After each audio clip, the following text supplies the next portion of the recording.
Bismillah, assalamualaikum warahmatullahi wabarakatuh. Alhamdulillah, salatu ala rasulillah wa ala alihi wa sahbihi wa mawalah. Asyhadu an la ilaha illallah wa asyhadu anna muhammadan abduhu wa rasuluh. Alladzi la nabiyya ba'da. Alhamdulillah, pada pertemuan ini adalah mungkin pertemuan tutorial terakhir di bagian keuangan, yang mana bagian ini adalah bagian terpenting karena nanti berhubungan dengan sistem keuangan dan juga pembayaran yang dilakukan oleh wali santri. Nah, pertama kita ada di fitur bagian keuangan.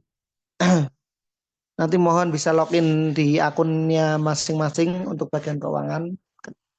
Yang pertama adalah fitur cicilan daftar ulang. Jadi untuk daftar ulang, bukan daftar ulang PSP ya, tapi ini daftar ulang yang tahunan. Jadi ini bisa mencicil di sini. Jadi nanti nominal berapa nanti tinggal diinputkan. Misalkan mau nyicil 1 juta dulu. Kemudian ini cicilan daftar ulang. Ini sifatnya tunai. Artinya orang tua datang ke pondok untuk melakukan pembayaran cicilan daftar ulang. Nanti klik proses sekarang. Nanti otomatis pembayaran daftar ulang nanti otomatis akan berkurang. Nanti di aplikasi juga akan muncul notifikasi kalau daftar ulang untuk tahun ini berkurang berapa, seperti itu. Oke, lanjut. Sekarang fitur yang kedua adalah fitur ubah nominal tagihan. Jadi ketika nanti santri diinput, itu kan tagihan SPP dan tagihan daftar ulangnya masih kosong. Nah, dengan fitur ini maka bagian keuangan bisa mengubah nominal tagihannya. Kita buat contoh, misalkan Hasan Ahmad, ini misalkan SPP yang tadinya 750, kita ubah menjadi 1 juta. Klik proses. Nah, otomatis Hasan Ahmad ini SPP-nya menjadi 1 juta. Kita juga bisa ubah daftar ulang yang tadinya 2.500.000 menjadi 3 juta. Nah, biasanya ini dilakukan ketika nanti awal penerimaan siswa baru yang sudah diterima, nanti biasanya akan ada perubahan nominal SPP di sini. Nah, yang berikutnya adalah fitur keuangan siswa.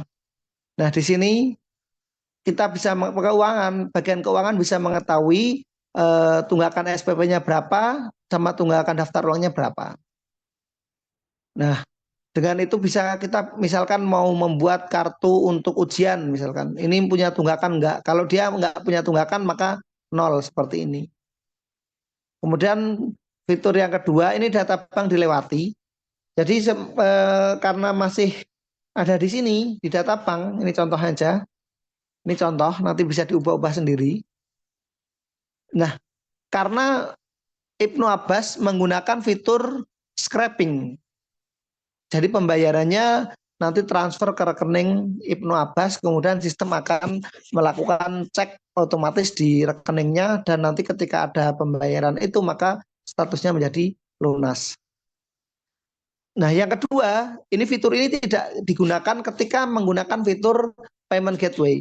Artinya antum nanti harus mendaftar di perusahaan payment gateway seperti misalkan Mitrans atau misalkan duitku.com. Nah, itu mereka penyedianya, dan mereka nanti akan memberikan channel pembayaran yang lengkap seperti virtual akun, semua bank ada biasanya. Kemudian orang tua santri bisa membayar via OVO, Dana, GoPay, QRIS, atau membayar ke Indomaret atau ke Pegadaian atau ke Alfamart dan sebagainya. Nah, itu kelebihannya. Kelebihan menggunakan payment gateway. Kelemahannya adalah biaya transaksi per transaksinya itu kalau untuk beberapa virtual akun itu Rp4.000. Tetapi itu nanti membayarnya ke perusahaan payment gateway tadi, bukan ke banknya langsung. Terus kemudian untuk OVO misalkan itu 1, berapa persen seperti itu tambahan biaya yang di charge oleh payment gateway. Jadi nanti mohon dipertimbangkan mau menggunakan yang mana. Yang pertama tadi menggunakan scrapping, cuma ini nanti ada tambahan biaya server 100.000 per rekening per bulan. Misalkan ini ada 3 bank, berarti kan per bulan itu nambah biaya bulanannya itu 300.000 untuk biaya server scrapingnya. Jadi nanti setiap pondok nanti punya server scraping sendiri-sendiri biar nanti secara simultan, secara kontinu akan mengambil data dari bank, kemudian disimpan di database, kemudian dari database akan ngecek apakah pembayaran orang tua wali itu ada yang cocok nggak. Kalau cocok nanti dianggap lunas seperti itu. Nah, jadi itu adalah fitur pembayaran. Yang pertama tadi scrapping, yang dua payment gateway, kemudian yang ketiga virtual akun. Jadi antum yang kerjasama dengan bank sendiri untuk proses minta IPN-nya. Nanti ada proses UIT dan lain-lain. Itu untuk biayanya nanti tergantung lembaga antum kerjasamanya seperti apa dengan bank tersebut. Cuma kelemahannya dia pilihan pembayarannya sedikit. Mungkin antum kerjasama sama BSI, jadi ya orang tua kasihan nanti yang dari BCA harus ke BSI, yang dari BRI harus ke BSI, yang dari BNI atau Mandiri harus ke BSI, itu kan ada biaya tambahannya juga. Tuh. Ya kalau pas lagi normal BI Fast-nya 2.500, tapi kalau pas lagi error itu biasanya nggak ada pilihan BI Fast, adanya transfer bank online itu biayanya sampai 6.000 sampai 7.500. Itu kelemahan dari virtual akun. Jadi ada 3 ya. Yang pertama scrapping, itu admin nggak perlu proses. Yang proses nanti untuk beberapa kasus tertentu, misalkan wali santri lupa menggunakan kode unik, itu biasanya nanti nggak terproses, tapi uangnya tetap masuk. Kemudian misalkan contoh lain eh, salah rekening, misalkan rekeningnya harusnya ke BSI malah transfernya ke BRI atau ke BNI, misalkan itu juga nanti nggak terproses otomatis. Yang kedua adalah dengan fitur payment gateway.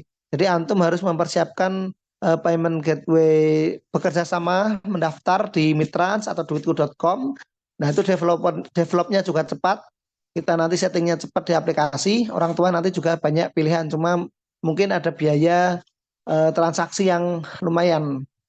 Kayaknya kalau mandiri itu 4.000 misalkan. Itu bisa kita charge ke wali santri atau kita atau yayasan yang menanggung seperti itu. Nah, dan yang terakhir adalah dengan virtual akun. Kelemahannya yaitu tadi tidak banyak pilihan, kemudian di developnya nanti perlu waktu yang cukup lama. Nah, nanti dibicarakan saja, kemudian nanti disampaikan kepada kami mau pakai yang mana. Menu berikutnya adalah kelola pembayaran. Di sini kita bisa melihat pembayaran-pembayaran yang terjadi. Nah, kita akan lihatkan yang sudah ada saja, yaitu punya Ibnu Abbas. Jadi di sini ada menu keuangan. Tadi sampai ke kelola pembayaran. Nah, kita ke ini, keuangan siswa dulu aja. Keuangan siswa. Nah, ini kita bisa melihat dari sini. Nah, di sini adalah fitur bagian keuangan siswa. Jadi kita tahu ini jenis siswa umum, ada tunggakan enggak, SPP daftar ulangnya 0. Nah, ini ditangguhkan artinya dia meskipun ada tunggakan tapi dia tetap bisa mengikuti ujian misalkan seperti itu. Nah, lanjut ke data bank sudah, kelola pembayaran. Nah, hari ini, nah ini data pembayaran hari ini. Ada ID transaksinya ini, dia bayarnya ke Bank BNI. Nah, otomatis kalau pakai scraping akan muncul ini data pembayaran dia 751.665, statusnya sudah dibayar. Ini juga bisa dicetak kwitansinya. Nah, ini kwitansinya bisa dicetak. Kita bisa lihat detailnya. Ini bayar apa tadi? Klik detail. Nah, ini. Dia bayar Sahriah bulan November 2023 750.000. Setelah sudah dibayar. Kita back. Kemudian hari ini ada ini pembayaran. Nah, ini SPP November Desember. Ini dari banknya langsung berita acaranya. Oh, Riza ini 1.300.000 status sudah dibayar, kita bisa cetak. Nah, ini kita bisa lihat uraiannya. Ini juga kita bisa cek uraiannya. 650 November sama Desember. Seperti itu. Jadi yang ada data bank di sini, ini berita bank ini, dia membayar melalui online.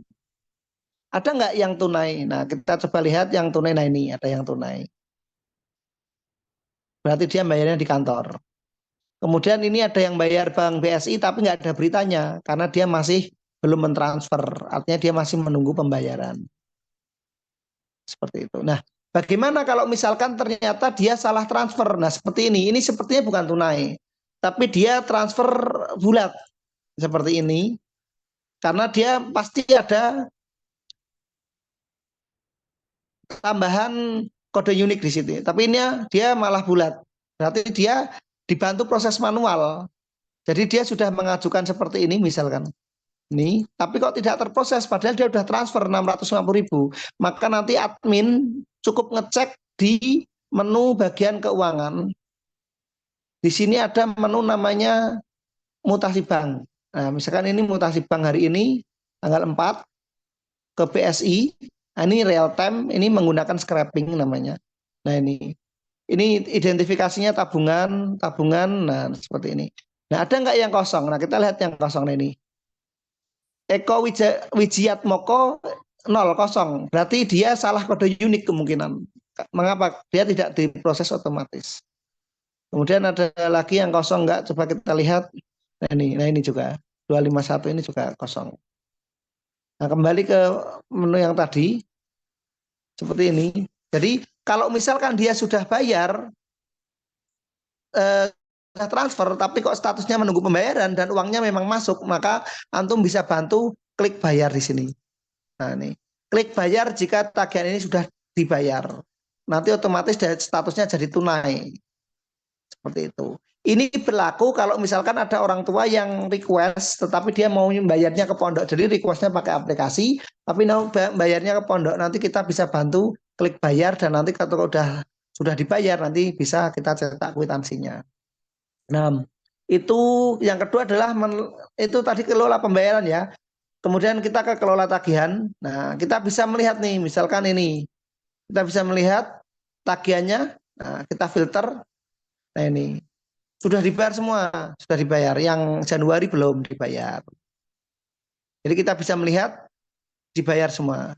Nah, bagaimana caranya? Ini ada kasus orang tuanya datang ke pondok mau bayar, dia nggak menggunakan aplikasi. Tinggal cari siswanya, misalkan ini Khalid Faris misalkan.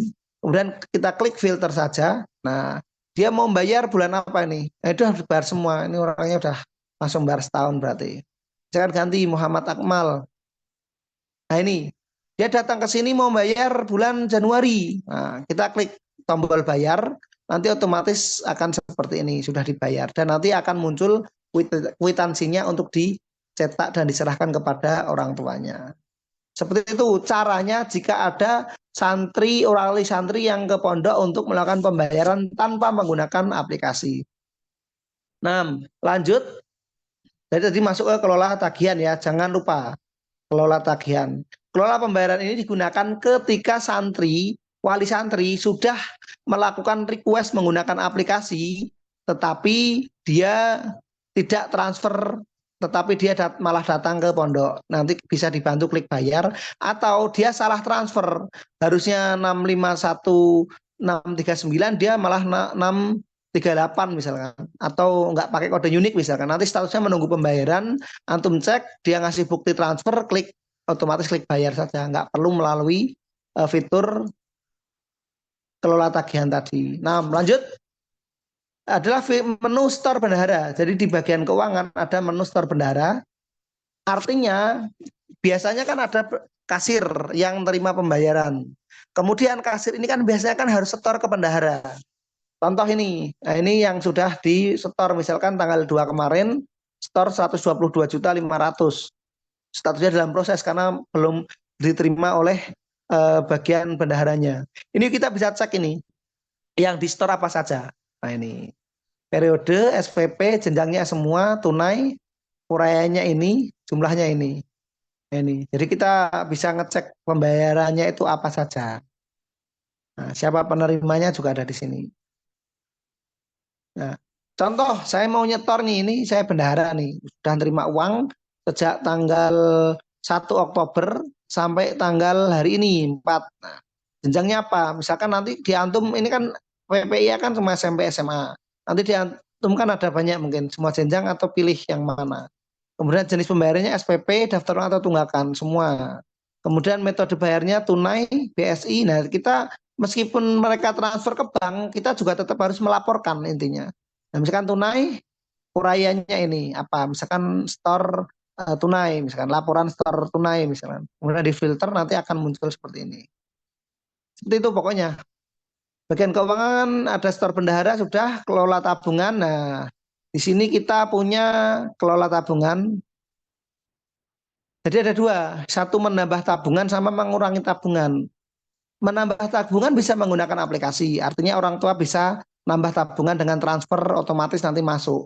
Tetapi kita juga memfasilitasi ketika ada orang tua datang ke pondok, kemudian dia ingin mengisi tabungan tapi cash gitu. Jadi pilih user, ini misalkan siapa, Abidah Hafsah misalkan, transaksinya menambah, karena ini kan menambah tabungan, nominalnya misalkan 50.000, keterangan setor tunai tabungan santri misalkan. Nah, di input nah, seperti ini. Kemudian klik proses sekarang maka otomatis saldo Abidah Hafsah akan bertambah menjadi 352.001. Bagaimana kalau mengurangi? Nah, kita klik mengurangi kalau ada yang minta atau santri yang mau narik tabungan. Misalkan tadi Abidah Hafsah saldonya ini mengurangi karena di sini mengurangi nominalnya misalkan ambil 400.000 misalkan. Kemudian santri mengambil tabungan misalkan. Klik input. Nah, di sini statusnya tabungan tidak cukup karena sisa saldonya cuma 308. Misalkan anak 50.000 ya. Klik input maka di sini proses sekarang. Nanti otomatis saldonya akan berkurang.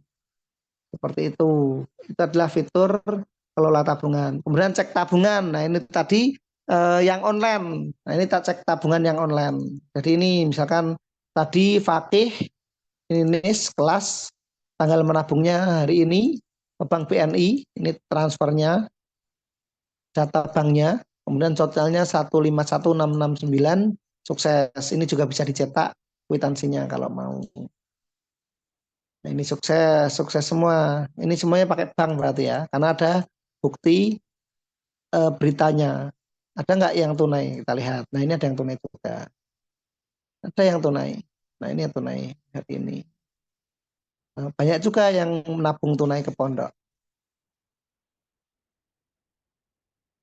Nah, melanjut, kemudian cek data tabungan. Nah, ini kita bisa lihat, ini mulai dari tanggal 1 sampai ini siswanya siapa, jenisnya apa, mengurangi atau nambah. Jadi kita bisa merekap santri yang sudah ngambil dari kapan sampai kapan, ngurangi atau yang nambah. Nanti kita bisa eh, laporkan di situ. Berikutnya adalah data tabungan adalah tunggakan lama. Nah, ini tunggakan lama itu artinya tunggakan yang dilakukan tunggakan santri sebelum ada aplikasi. Jadi nanti sifatnya gelondongan. Gelondongan itu utuh gitu. Jadi nggak ada rinciannya. Rinciannya ya ada di aplikasi untuk yang lama. Misalkan contoh ini punya tunggakan ini. Abdul Aziz sebelah C Putra masih punya tunggakan 6.300.000. Nah, dia mau nyicil 1 juta. Ini khusus untuk nyicil tunggakan yang lama, misalkan cicilan tunggakan lama. Jadi perlu kita samakan persepsi dulu ya. Tunggakan lama adalah tunggakan yang ada sebelum aplikasi ini dirilis. Artinya ketika aplikasi nanti dirilis itu dananya tunggakan lama secara utuh, sisanya berapa yang tadi diedit dari menu data siswa tadi. Nah, sedangkan setelah nanti tunggakan selesai yang lama, nanti dia tidak punya lagi tunggakan lama. Kalaupun ada tunggakan bulan setelah ada aplikasi, nanti sudah terinci. Jadi tunggakannya itu apa saja nanti bisa terbaca dengan baik di sistem. Nah, ini cicilan tunggakan lama, otomatis dia akan mengurangi saldonya. Kemudian lanjut ke Sebentar, capek juga ini. Lanjut ke data tunggakan. Nah, ini yang tadi kalau setelah tadi diproses nanti muncul di sini rekapannya. Kemudian di sini ada data donasi. Nah, setiap ada donasi nanti di sini. Kalau menunggu transfer berarti dia masih proses. Ini donasi buka santri, pembangunan pondok seperti itu. Laporan keuangan, ini. Di sini ada notasi bank yang tadi Anda perlihatkan, misalkan hari ini yang transfer ke BNI. Nah, ini hanya bisa digunakan kalau antum menggunakan scraping ya. Kalau antum menggunakan payment gateway, menggunakan FA virtual account tidak akan pernah muncul di sini. Ini hanya untuk scraping saja. Jadi kalau nggak pakai scraping ini nanti kita skip, nggak usah di ini cek. Nah ini yang kosong ini karena nggak muncul datanya. Yang muncul yang seperti ini. Identifikasi. Ini masuk, uangnya masuk ke rekening pondok, tetapi tidak teridentifikasi. Dan nanti akan dicari oleh keamanan, ngecek nanti. Seperti ini. Ini sudah mutasi bank, laporan keuangan. Nah, ini jadi di aplikasi Wali Santri ada fitur ini laporan keuangan bos biasanya kayak seperti ini. Jadi antum tinggal tambahkan klik tambah laporan, nama laporannya apa, kemudian URL PDF. Biasanya pakai Google Drive nanti. Tinggal diinput di sini, klik proses. Nanti orang tua bisa melihat keterbukaan laporan keuangan. Lanjut, sudah ini bagian keuangan tambah laporan keuangan. Nah ini belum selesai ternyata. Jadi bagian keuangan ini untuk proses-prosesnya, kemudian di sini untuk laporannya, misalkan ini tagihan per kelas. Kita bisa lihat misalkan tahun 2023-2024 kelas 11 B Putra. Kita bisa filter di sini. Nanti semua data nanti akan muncul. Ini karena banyak, jadi memang agak lambat. Nah ini. Lucky Tarebong sudah bayar Juli yang belum dia mulai dari Januari sampai Juni. Daftar ulangnya sudah dibayar tahun ini 2023-2024. Kemudian ini dibayar berapa, yang masih nunggak berapa. Jadi dia tahu nanti bagian pihak-pihak terkait bisa tahu yang nunggaknya berapa, yang udah dibayar berapa. Selama 1 tahun ajaran 2003, 2004 dan seterusnya. Ada sini ada close semuanya nih. Kalau 0 ini biasanya dia dapat beasiswa ini. Oh enggak ding, sudah dibayar semua ini. Muhammad ini sudah dibayar semua. Totalnya 9 juta yang sudah dibayar, dia nggak punya tunggakan. Jadi selama 1 tahun ajaran itu totalnya 9.100.000. Dah, kemudian tagihan per santri kita juga bisa melihat misalkan Abidah Hafsah, semua tagihan tahun ajaran yang ini. Nah, kita bisa filter nanti. Nah, ini rinciannya ini. Nah, ini.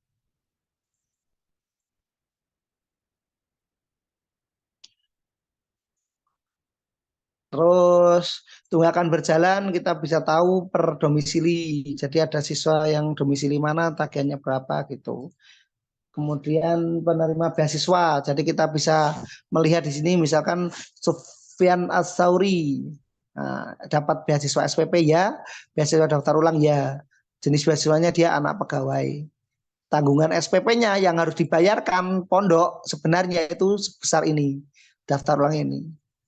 Jadi dia dapat beasiswa, tetapi pondok nanggung berapa biaya yang dia harus keluarkan untuk membayar beasiswa sang anak. Misalkan ini Farid Zaki Muzaffar, dia dapat beasiswa SPP tapi dia tidak dapat beasiswa daftar ulang. Jadi tanggungan pondok segini 7.600.000, tapi pondok nggak nanggung daftar ulang, makanya ini strip. Nah pokoknya seperti itu. Ada nggak yang dia nggak ada, rata-rata SPP ya, jarang yang SPP gratis tapi daftar ulangnya bayar, nggak ada, jarang, nggak ada malahan. Nah, ini yatim dia dapat SPP, pokoknya tanggungan ini tanggungan pondok ya, jadi pondok itu sebenarnya menanggung per anak segini, daftar ulangnya segini. Nah ini ya penting apa enggak, insya Allah penting. Lanjut, laporan penerima sudah, rekap keuangan. Nah ini nanti kita bisa ngerekap tabungan santai totalnya berapa, SPP yang udah dibayarkan di semester ini berapa, tahun ajaran, yang nunggak ini berapa. Ini per tahun loh ya, total tahun ya. Meskipun ini belum Januari belum masuk yang 2024, tapi ini sudah terhitung karena kan per tahun ajaran. Nah, semacam ini. Jadi kita bisa merekap dengan baik. Kemudian rekap setoran, nah ini laporan setoran-setoran.